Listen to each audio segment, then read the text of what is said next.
You guys are crazy! You're an animal! Get a job!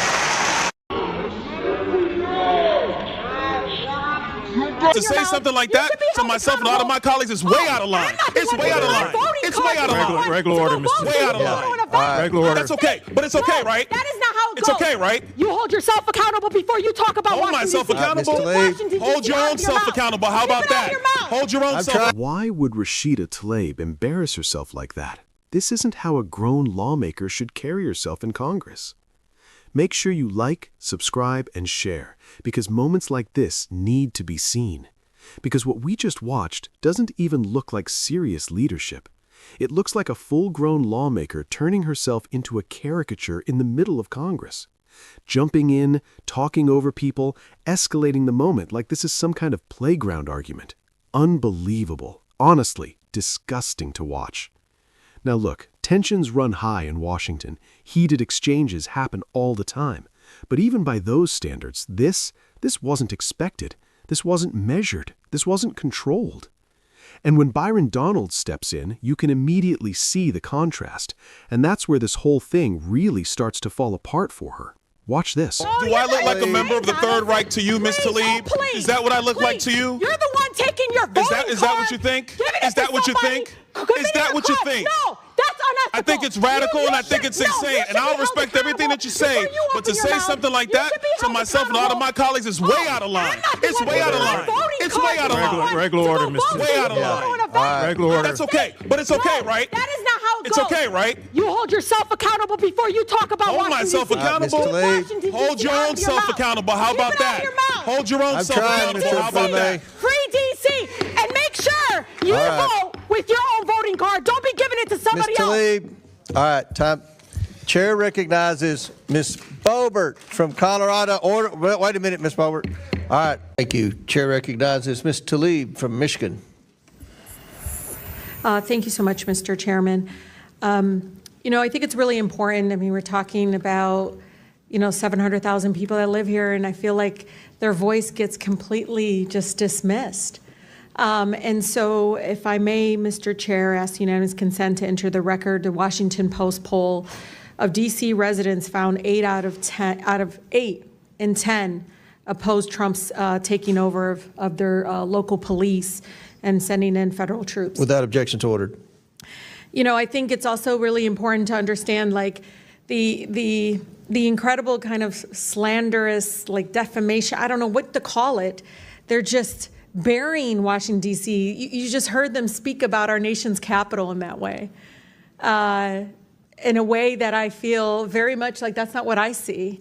I see people walking around with their families, people enjoying time to see these beautiful, incredible, beautiful monuments and everything. And there's a pride here, too.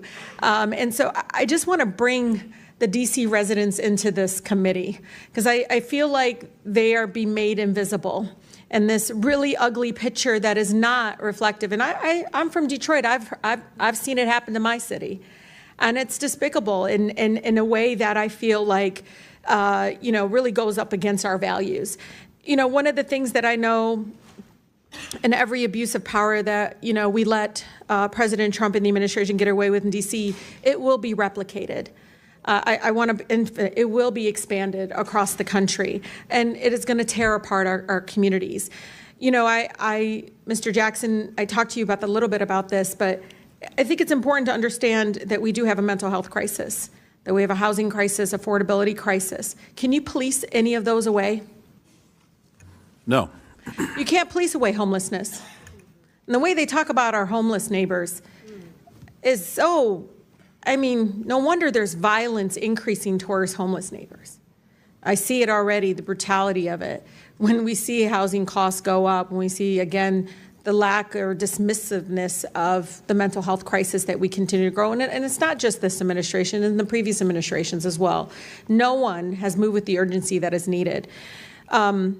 Just last week, the committee approved over a dozen bills regarding Washington, D.C. And, I'm just curious. Criminalized children. My colleague from Boston talked about this. basically interfered with legislation already passed by the local government.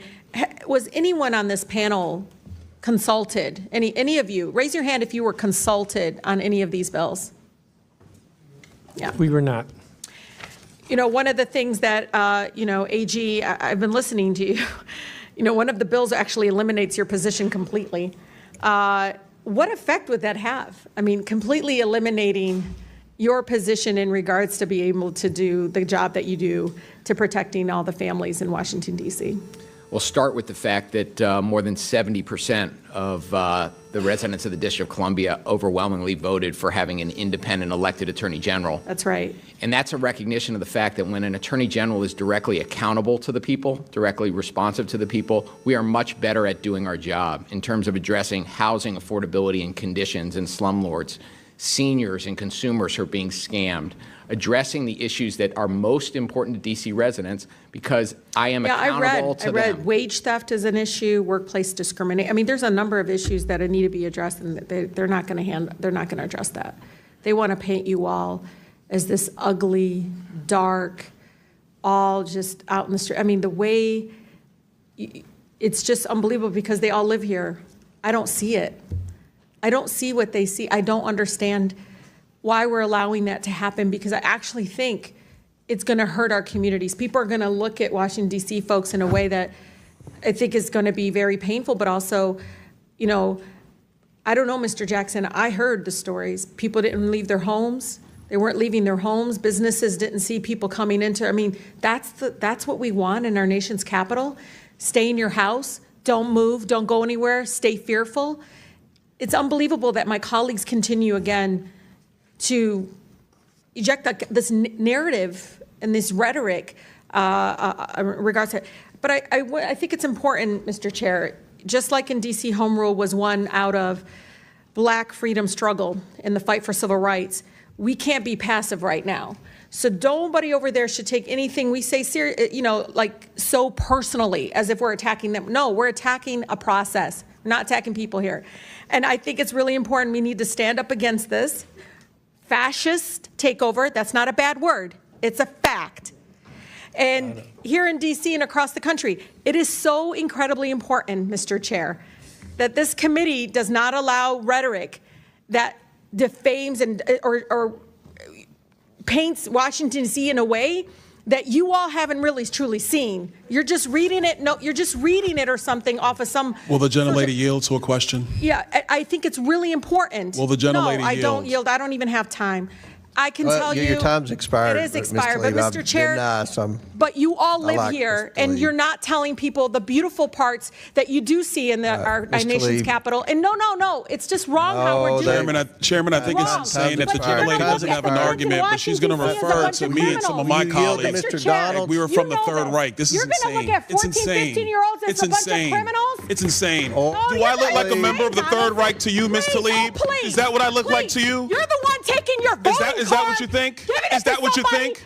Is that what you think? No, that's unethical. I think it's radical and I think it's insane. And I'll respect everything that you say. But to say something like that to myself and a lot of my colleagues is way out of line. It's way out of line. It's way out of line. Regular order, Mr. Way out of line. Regular order. That's okay. But it's okay, right? That is not how it It's goes. okay, right? You hold yourself accountable before you talk about Hold Washington, myself D.C. accountable. Mr. Hold your own self accountable. How about that? Hold your own self accountable. How about that? Free D.C. and make sure you vote with your own voting card. Don't be giving it to somebody Ms. else. Tlaib, all right, time. Chair recognizes Ms. Boebert.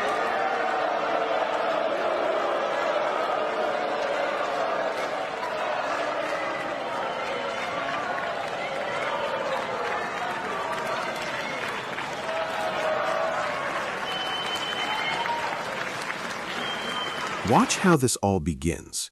Rashida Tlaib jumps in with that sharp, loud, clearly emotional tone. No easing in, no measured approach. Right away, it feels chaotic.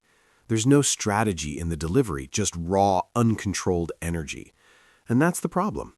In Congress, how you present your point matters as much as the point itself. A strong argument can be lost if it comes across as a spectacle. And that's exactly what this became. Then there's Byron Donalds. Notice the contrast. Calm, steady, controlled. He doesn't raise his voice or escalate. Just by holding composure, he shifts the perception of the whole room. Suddenly, she's the one out of control, not him. The interruptions start piling up, the room grows noisy, and what could have been a strong moment instead dissolves into chaos. This is what happens when passion overtakes discipline. Like someone once said about Congress, there's always friction in Washington, but not every moment has to turn into a spectacle. That's exactly what this was. A moment that should have been about policy or argument became about behavior. The focus isn't on what she said, it's on how she made herself look. And that contrast, her chaos versus his control, is why this clip is so striking.